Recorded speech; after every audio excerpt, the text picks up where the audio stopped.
Hello friends, welcome back in SYBA class in the subject of agriculture economics अर्थात S1 या विषयासाठी आज आपण नवीन लेक्चर घेत आहोत. मागच्या तासाला आपण कृषी अर्थशास्त्राची व्याप्ती या मुद्द्याचा अभ्यास केला होता. आज आपण कृषी अर्थशास्त्राचे महत्त्व या विषयावर अध्ययन करणार आहोत. कृषी अर्थशास्त्राचं महत्त्व हा अत्यंत महत्त्वाचा मुद्दा अर्थव्यवस्थेच्या दृष्टिकोनातून बघितला जातो. कृषी अर्थशास्त्राचं महत्त्व म्हणजे काय, तर हा विषय किती महत्त्वाचा आहे आणि याचा अभ्यास आपण का करावा या संदर्भातला दृष्टिकोन या मुद्द्याच्या अनुषंगाने अभ्यासला जातो. साधारणपणे सात मुद्द्यांच्या अनुषंगाने आपण कृषी अर्थशास्त्राचं महत्त्व अभ्यासणार आहोत. या 7 मुद्द्यांमध्ये कामकर्ती लोकसंख्या व कृषी, किमान व कमाल भूधारणेचे धोरण व त्यापासून मिळणारा लाभ, कृषी आधारित उद्योगांच्या विकासाचे अध्ययन, अन्नधान्याचे उत्पादन व मागणी पुरवठा, कृषी क्षेत्रातील रोजगार व कृषी श्रमिकांचे प्रश्न, कृषी माल निर्यात आणि विदेशी चलन प्राप्ती, आणि शेवटी राष्ट्रीय उत्पन्नातील सहभागाचे अध्ययन. असे हे 7 मुद्दे कृषी अर्थशास्त्राचं महत्त्व अधोरेखित करतात. या प्रत्येक मुद्द्याचं सविस्तर विश्लेषण आपण अभ्यासणार आहोत. त्यातील पहिला मुद्दा कामकर्ती लोकसंख्या. आपल्याला माहिती आहे की अल्पविकसित आणि विकसनशील अर्थव्यवस्थांचा कृषी हा कणा म्हटला जातो. प्रत्येक देशातील लोकसंख्या व उपलब्ध असणारी नैसर्गिक साधनसामुग्री यांचे आर्थिक विकासामध्ये महत्त्वाचं योगदान असते. अल्पविकसित अर्थव्यवस्थांचा संपूर्ण विकास हा कृषी क्षेत्रावर अवलंबून असतो, कारण या अर्थव्यवस्थांची ही प्राथमिक अवस्था असते. आणि या परिस्थितीमध्ये अशा अर्थव्यवस्थांमध्ये लोकसंख्येचं प्रमाण हे जास्त असल्याचंही दिसून येते. म्हणजे एकीकडे अल्पविकास आणि दुसरीकडे लोकसंख्येची जादा संख्या, असं एक व्यस्त प्रमाण या अर्थव्यवस्थांमध्ये दिसून येते. या उलट परिस्थिती विकसित अर्थव्यवस्थांची आपल्याला दिसून येते. विकसित अर्थव्यवस्थांमध्ये शेतीवर अवलंबून असणारं लोकसंख्येचं प्रमाण हे फार कमी असते. जवळपास 3 ते 7% जवळपास एकूण लोकसंख्येपैकी शेती क्षेत्रावर ही लोकसंख्या अवलंबून असते किंवा ही लोकसंख्या शेती व्यवसायात गुंतलेली दिसते. मग शेती क्षेत्र हे केव्हा लाभदायक ठरू शकते, तर लोकसंख्या आणि नैसर्गिक साधनसामुग्री यांचं पर्याप्त प्रमाण असलं पाहिजे. आता आपल्याला या दोन अर्थव्यवस्थांचा हा टोकाचा प्रवास, नैसर्गिक साधनसामुग्रीचा वापर आणि लोकसंख्येचं असणारं प्रमाण, हे व्यस्त असं दिसतं. आणि म्हणून विकसित अर्थव्यवस्थेतील शेती हे विकसित झालेली आपल्याला दिसते आणि त्या शेतीचा परिणाम हा इतर क्षेत्राच्या विकासावर अनुकूल पद्धतीने झालेला दिसून येतो. याउलट अल्पविकसित अर्थव्यवस्थातील लोकसंख्या जास्त प्रमाणात आहे आणि शेतीवर या लोकसंख्येचं प्रमाणसुद्धा मोठ्या प्रमाणात आहे. त्यामुळे या ठिकाणी पर्याप्ततेचा निकष आपल्याला साध्य झालेला दिसत नाही. म्हणजे अर्थव्यवस्थेचं प्राथमिक अवस्थेत असणं आणि लोकसंख्येचं जादा प्रमाण त्यावर अवलंबून असणं हे मागासलेपणाचं लक्षण आहे. आणि म्हणून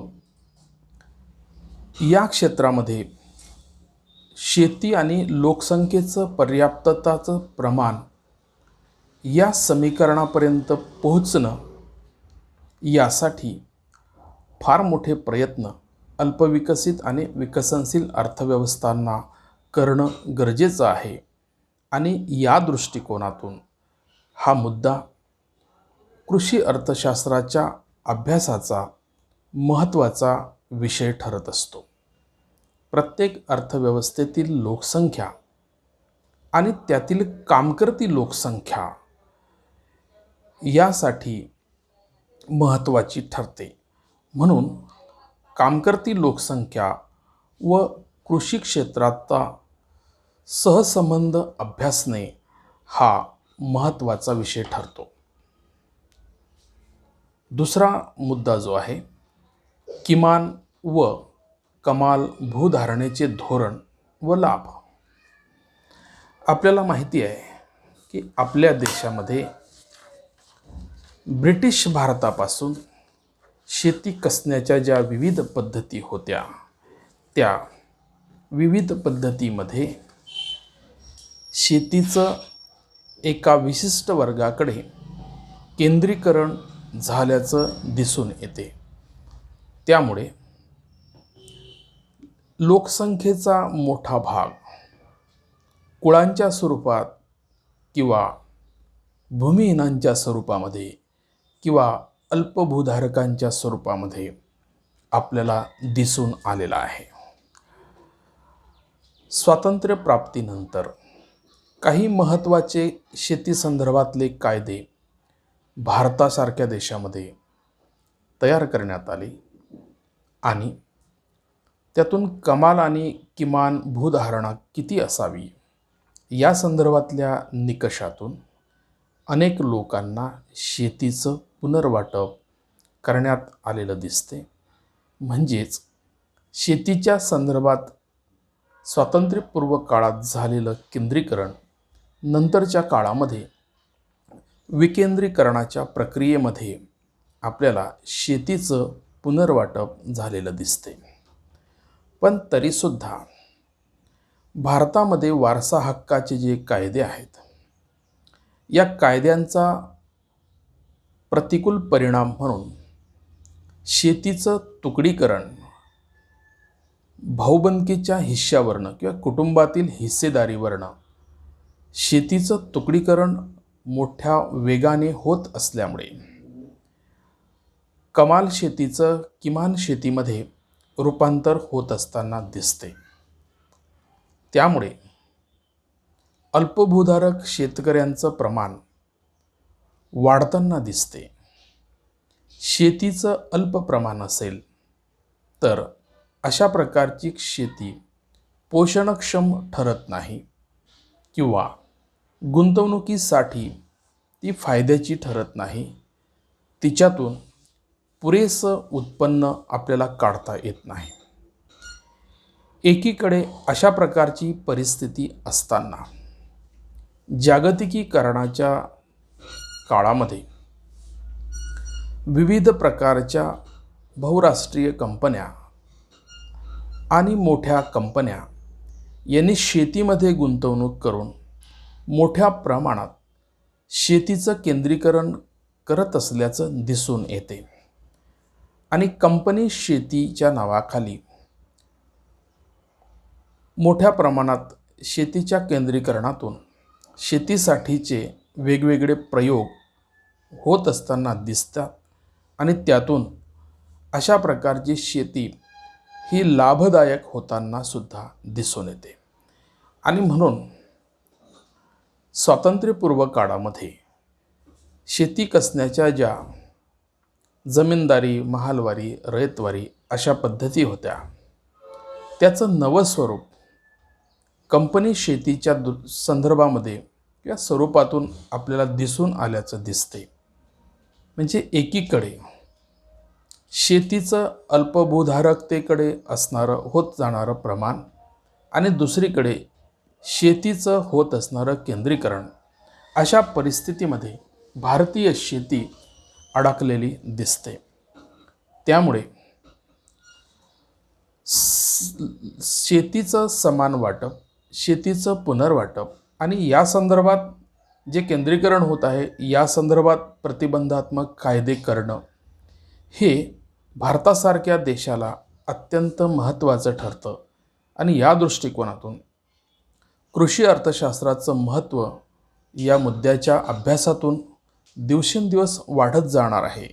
ही बाब या ठिकाणी अधोरेखित करावीशी वाटते आणि म्हणून किमान आणि कमाल भूधारणेचं धोरण हे पुन्हा नव्याने आपल्याला राबवणं गरजेचं आहे. कारण शेती भारतासारख्या देशामध्ये मुख्य रोजगाराचं आणि उदरनिर्वाहाचं साधन आहे. एकूण लोकसंख्येचा खूप मोठा भाग या क्षेत्रावर अवलंबून आहे आणि त्यामुळे या कायद्यांचा, या निकषांचा पुन्हा नव्याने अभ्यास करणं कृषी अर्थशास्त्राच्या महत्त्वाच्या दृष्टिकोनातून फायदेशीर ठरणार आहे. तिसरा मुद्दा, कृषी आधारित उद्योगांच्या विकासाचं अध्ययन करणं. कृषी क्षेत्र उद्योगांना कच्चा माल पुरवठा करणारा महत्त्वाचा स्रोत आहे. परंतु ज्या देशात कृषी उदरनिर्वाहाचं साधन ठरते त्या ठिकाणी कृषी आधारित उद्योगांच्या विकासावर मर्यादा पडत असताना दिसतात. कारण अशा देशांमध्ये कृषी क्षेत्र पूर्णतः विकसित झालेलं दिसत नाही. पुन्हा आपण भारतीय शेतीच्या उदाहरणाने या मुद्द्याचं स्पष्टीकरण करू शकतो. भारतात शेती विकसित अर्थव्यवस्थेमध्ये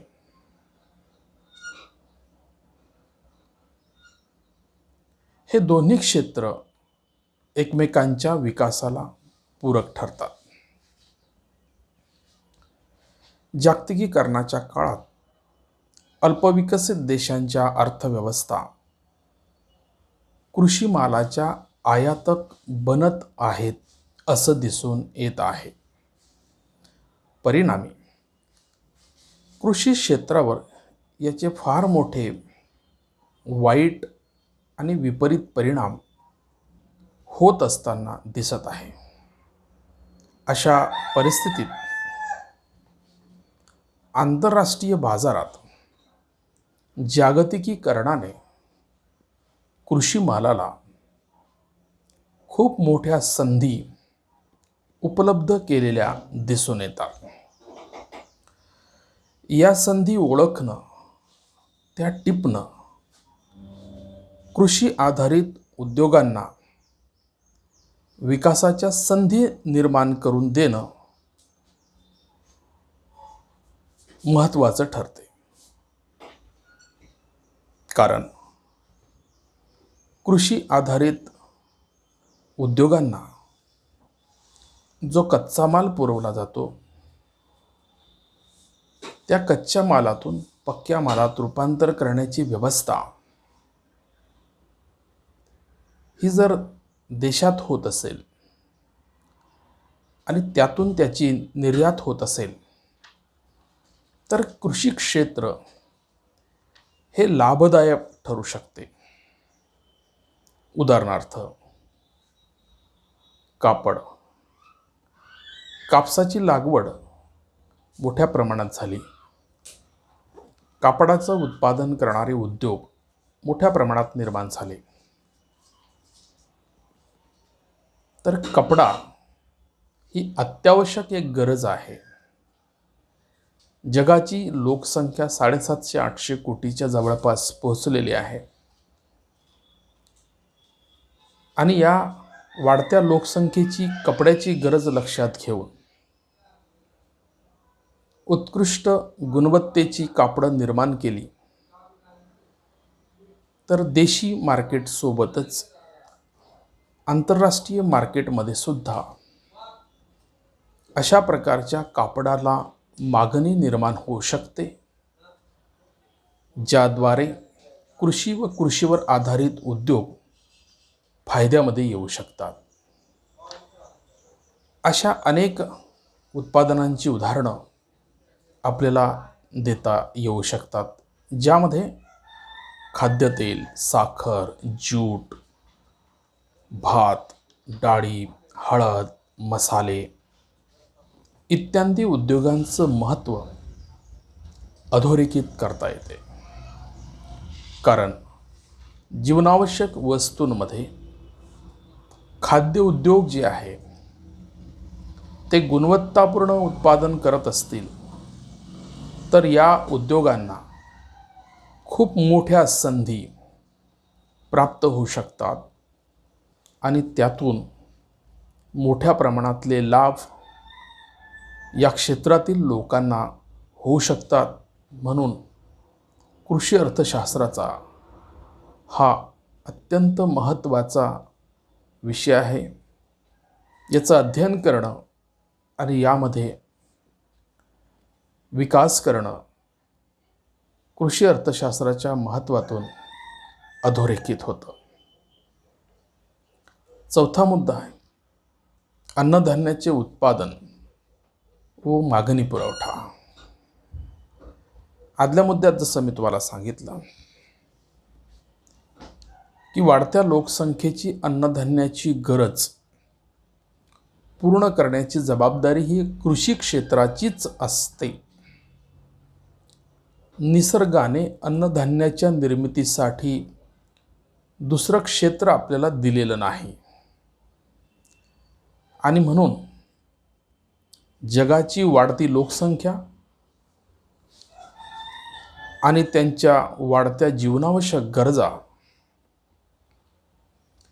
या समीकरणातून अन्नधान्याची मागणी ही सातत्याने वाढणारी आहे असं दिसते. आणि मागणी जर वाढणारी आहे हे जर दिसत असेल, तर त्या दृष्टिकोनातून उत्पादनाचं नियोजन करणं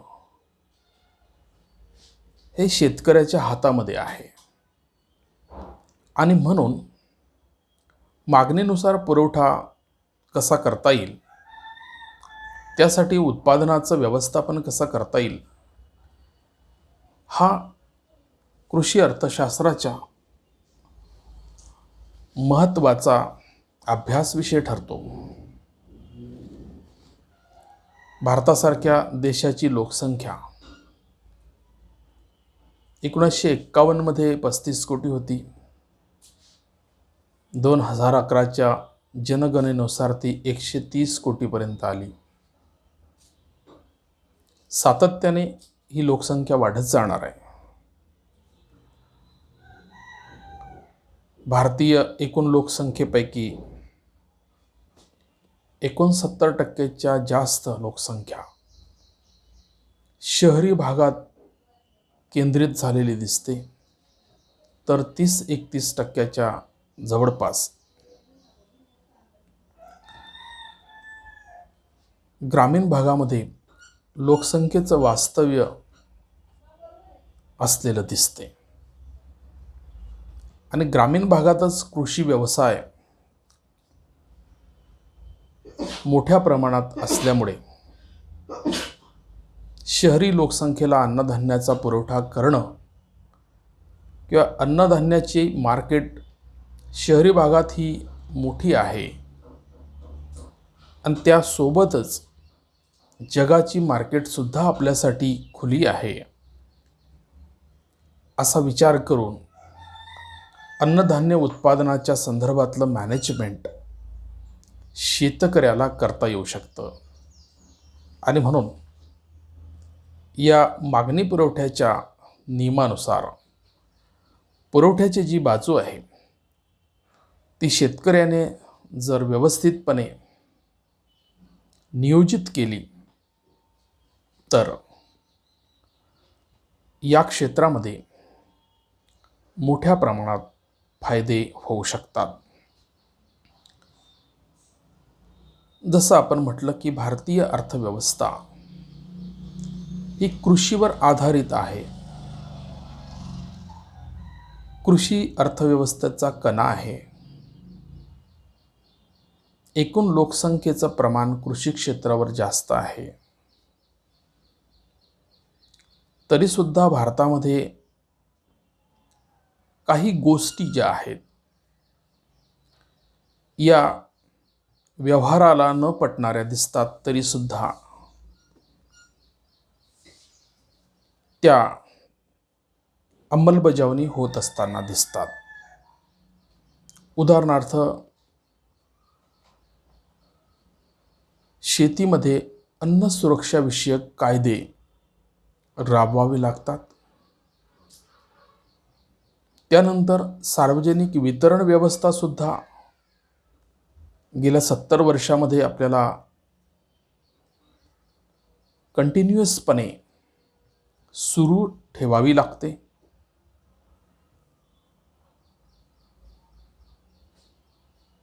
अन्नधान्याच्या अतिरिक्त कृषी क्षेत्राकडून दुष्काळग्रस्त भागात अन्नधान्याचा पुरवठा करावा लागतो. अशा रीतीने अन्नधान्याच्या मागणी पुरवठ्याच्या अनुषंगाने अनेक महत्त्वपूर्ण बाबींचा अभ्यास हा कृषी अर्थशास्त्रामध्ये करावा लागतो आणि म्हणून त्याचं महत्त्व हे दिवसेंदिवस वाढत जाताना दिसते. 5वा मुद्दा, कृषी क्षेत्रातील रोजगार व कृषी श्रमिकांचे प्रश्न. अल्पविकसित अर्थव्यवस्थांमध्ये लोकसंख्या मोठ्या प्रमाणात रोजगारासाठी कृषी क्षेत्रावर अवलंबून असते. भारतासारख्या देशामध्ये कृषीचं परावलंबन जे आहे ते 70% जास्त निसर्गावर आपल्याला दिसून येते.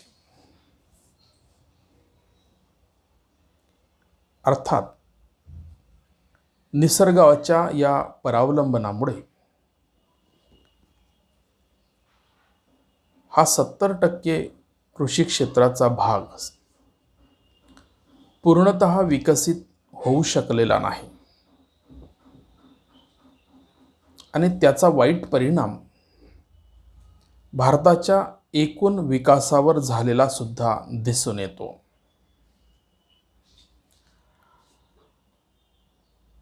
यासोबतच भारताचं भौगोलिक क्षेत्रफळ पाहता दरवर्षी कोणत्या ना कोणत्या भागामध्ये कोरडा दुष्काळ किंवा ओला दुष्काळ पडत असल्यामुळे त्या भागातील शेतीही संकटात येत असते. त्याचाही परिणाम आर्थिक विकासावर झालेला आपल्याला दिसतो. त्यामुळे कृषी श्रमिकांसमोर रोजगाराच्या बद्दल मोठ्या प्रमाणातल्या समस्या निर्माण होताना दिसतात. आणि कृषी श्रमिकांबरोबरच शेतकऱ्यांना सुद्धा त्यांच्या स्तरावरील समस्यांना तोंड द्यावं लागतं. सध्या अशा प्रकारच्या संकटांमुळे शेतकरी आत्महत्येचं प्रमाण सुद्धा वाढताना दिसत आहे. आणि म्हणून कृषी क्षेत्रातील रोजगार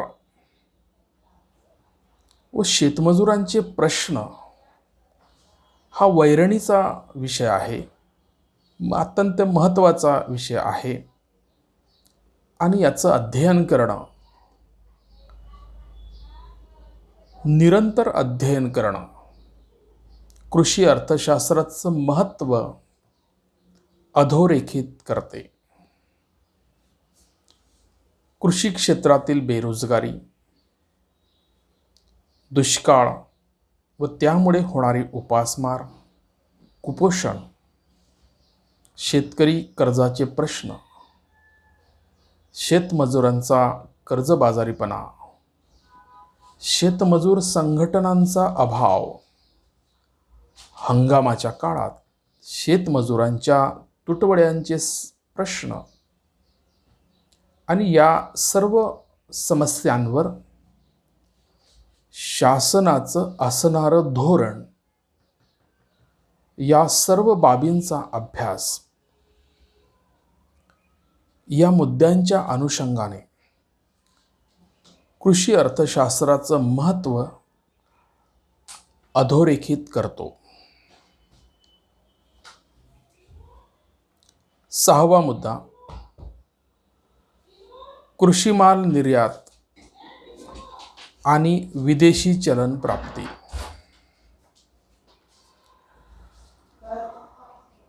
आंतरराष्ट्रीय व्यापारात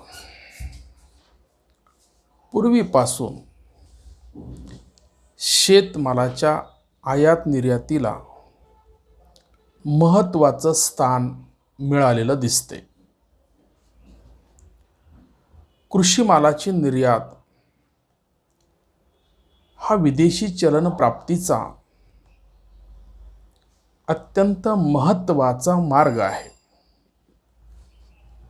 आपल्याला माहिती आहे की आपल्या देशाला विदेशी चलनाची आवश्यकता असते आणि हे विदेशी चलन 2 मार्गांनी देशाला प्राप्त होत असते. पहिला मार्ग असतो म्हणजे निर्यातीचा. कृषी मालाबरोबर उद्योग क्षेत्रातील वस्तू आणि सेवांची सुद्धा निर्यात केली जाते आणि त्यातून आपल्याला परमनंट असा विदेशी चलन प्राप्तीचा स्रोत मिळत असतो. आणि दुसरा मार्ग,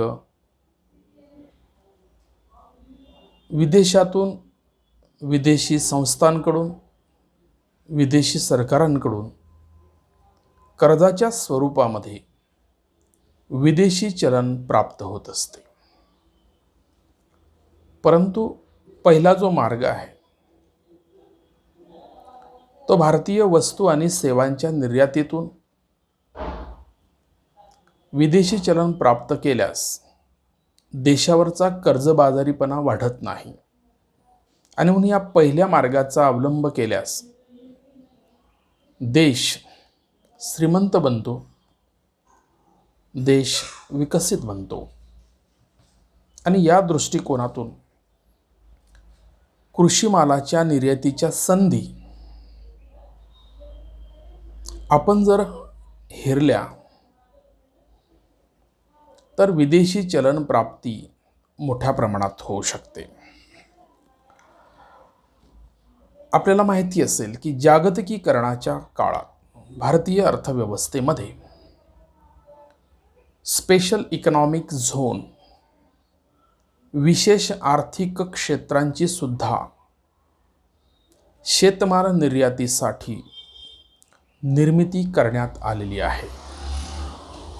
100% शेतमाल निर्यातीचे क्षेत्र सरकारने निर्माण करण्यास मोठ्या प्रमाणात आर्थिक आणि तांत्रिक सहाय्य शेतकऱ्यांना देऊ केलेलं आहे. आणि त्यामुळे डाळी, गहू, तांदूळ, फळे, भाजीपाला, फुले, कडधान्य, शेती संलग्नित मासे, मांस, दुग्धजन्य पदार्थ इत्यादींची विदेशी बाजारात मोठ्या प्रमाणात निर्यात होत असताना दिसते. आणि त्यामुळे आंतरराष्ट्रीय व्यापारातला आपला व्यवहार तोल हा आपल्याला अनुकूल होताना दिसतो. म्हणून या मुद्द्यांच्या अनुषंगाने कृषी अर्थशास्त्राचं महत्त्व वाढताना दिसते. निर्यात वाढीसाठी आणखी कुठल्या कुठल्या योजना आणि तांत्रिक विकास उत्पादनासाठी कसा करता येईल या दृष्टिकोनातून कृषी अर्थशास्त्र सातत्याने अध्ययन करणार आहे, अध्ययन करत राहणार आहे. आणि त्यामुळे कृषी अर्थशास्त्राचं महत्त्व हे वाढत जाणार आहे. शेवटचा मुद्दा की राष्ट्रीय उत्पन्नातील सहभागाचं अध्ययन. आपल्याला माहिती आहे की कोणत्याही देशाच्या राष्ट्रीय उत्पन्नामध्ये अर्थव्यवस्थेतल्या 3 क्षेत्रांचा सहभाग असतो. या 3 क्षेत्रांमध्ये प्राथमिक क्षेत्र, द्वितीय तथा उद्योग क्षेत्र आणि तृतीय म्हणजे सेवा क्षेत्र यांचा अंतर्भाव असतो, यांचा सहभाग असतो. बऱ्याचदा असं दिसेल विकसित अर्थव्यवस्थांच्या बद्दलचं एक्झाम्पल घ्यायचं म्हटलं तर ज्या अर्थव्यवस्था आज विकसित आहेत एकेकाळी त्यासुद्धा अविकसितच होत्या. आणि त्या जेव्हा अविकसित होत्या तेव्हा त्यांच्या राष्ट्रीय उत्पन्नामध्ये कृषी क्षेत्राचा वाटा हा इतर क्षेत्रांच्या तुलनेमध्ये जादा होता. पण जसा जसा त्यांच्या अर्थव्यवस्थेचा विकास होत गेला तसा तसा राष्ट्रीय उत्पन्नातील कृषी क्षेत्राचा वाटा कमी कमी होत गेला. परंतु उद्योग आणि सेवा क्षेत्राचा वाटा सातत्याने वाढत गेलेला दिसतो. म्हणजे कृषी क्षेत्रातील वाटा कमी होत जाणं आणि इतर क्षेत्रांचा वाटा वाढत जाणं हे अर्थव्यवस्थेच्या विकासाचं लक्षण मानलं जातं. हीच गोष्ट आजच्या अल्पविकसित आणि विकसनशील अर्थव्यवस्थांच्या दृष्टिकोनातून लागू होणं गरजेचं आहे. परंतु भारतासारख्या अर्थव्यवस्थेमध्ये ही गोष्ट आपल्याला साध्य करता आलेली दिसत नाही. त्याबद्दलचं आपलं सातत्याने प्रयत्न सुरू आहेत. परंतु आकडेवारीच्या दृष्टिकोनातून आपण यावर प्रकाश टाकला तर मी विकसित अर्थव्यवस्थांच्या बद्दलची जी मांडणी केली तशीच मांडणी आपल्याला या आकडेवारीवरून भारतीय अर्थव्यवस्थेच्या संदर्भातली दिसून येईल. 50-51 या तिघ क्षेत्रांचा अनुक्रमे जो हिस्सा होता, अर्थात प्राथमिक क्षेत्र म्हणजे शेती क्षेत्राचा 55% होता, उद्योग क्षेत्राचा 15% होता आणि सेवा क्षेत्राचा 30% होता. हे प्रमाण 80-81 अनुक्रमे 38% होतं, 24% होतं आणि सेवा क्षेत्राचं 38% होतं. म्हणजे 50-51 आणि 80-81ची जर तुलना केली तर असं लक्षात येईल आपल्या की 55%वरनं शेती क्षेत्राचा वाटा हा 38%पर्यंत कमी झालेला दिसतो. तर उद्योग क्षेत्राचा 15% वाटा होता, तो 24%पर्यंत वाढलेला दिसतो. तसेच सेवा क्षेत्राचा सुद्धा 30% वाटा होता, त्यातही 38%पर्यंत वाढ झालेली दिसते. आणि म्हणून हे अर्थव्यवस्थेच्या प्रगतीचं लक्षण आहे असं मानलं जातं. 13-14 या संदर्भामधली पोझिशन अशी दिसते की 13-14 राष्ट्रीय उत्पन्नात शेती क्षेत्राचा वाटा हा 13.9% होता, म्हणजे 14%च्या जवळपास होता. उद्योग क्षेत्राचा 26.2% होता आणि सेवा क्षेत्राचा 59.9% होता, म्हणजे 60%च्या जवळपास होता. म्हणजे 80-81ची 13-14च्या आकडेवारीशी तुलना केली तर असं दिसेल की 80-81 शेती क्षेत्राचा वाटा 38% होता, तो 13-14 14%पर्यंत आला. प्रगतीचं लक्षण आहे. सेवा उद्योग क्षेत्राचा वाटा 80-81 24% होता, तो 27%पर्यंत वाढला. 3%पर्यंत याच्यात वृद्धी झालेली दिसते. आणि सेवा क्षेत्राचा वाटा हा 38% होता, तो 60%पर्यंत वाढला. म्हणजे सेवा क्षेत्राची प्रगती ही झपाट्याने झालेली आपल्याला दिसते. आणि ॲग्रिकल्चरमध्ये सुद्धा तिचा वाटा कमी झालेला दिसतो, म्हणजे शेती क्षेत्राचा विकास झालेला दिसतो. पण दुसरीकडे शेती क्षेत्रातील लोकसंख्या मात्र उद्योग आणि सेवा क्षेत्रामध्ये जेवढ्या प्रमाणामध्ये स्थानांतरित व्हायला पाहिजे होती, या ग्रोथ रेटच्या अनुषंगाने तेवढी झालेली आपल्याला दिसत नाही. अर्थात आपल्याला असं म्हणता येईल की या प्रगतीमध्ये तांत्रिक आणि हाय टेक्नॉलॉजीचा वापर झालेला दिसत असल्यामुळे ही हाय टेक्नॉलॉजी कमी मनुष्यबळाचा वापर करते आणि म्हणून शेतीवरचं लोकसंख्येचं अवलंबन जे आहे ते आपल्याला कमी न करता या दोन क्षेत्रांचा किंवा सेवा क्षेत्रांचा प्रामुख्याने विकास झालेला दिसतो. म्हणून आपल्या देशासमोर, शासनासमोर हे कायमचं आव्हान आहे की शेती क्षेत्रावरील लोकसंख्येचं जे बर्डन आहे, जे ओझं आहे, ते आपल्याला कमी केल्याशिवाय शेती ही आपल्याला फायदेशीर ठरणार नाही. आणि ही जी सरप्लस लोकसंख्या आहे, ही अतिरिक्त लोकसंख्या आहे. या लोकसंख्येमध्ये इतर क्षेत्रांसाठी लागणाऱ्या तांत्रिक कौशल्याचा विकास केल्याशिवाय ही लोकसंख्या त्या क्षेत्रामध्ये स्थानांतरित होणार नाही आणि त्या क्षेत्राच्या उत्पादनात वाढ होणार नाही. आणि म्हणून या अनुषंगाने या मुद्द्याचं महत्त्व कृषी अर्थशास्त्रामध्ये सातत्याने वाढत राहणार आहे.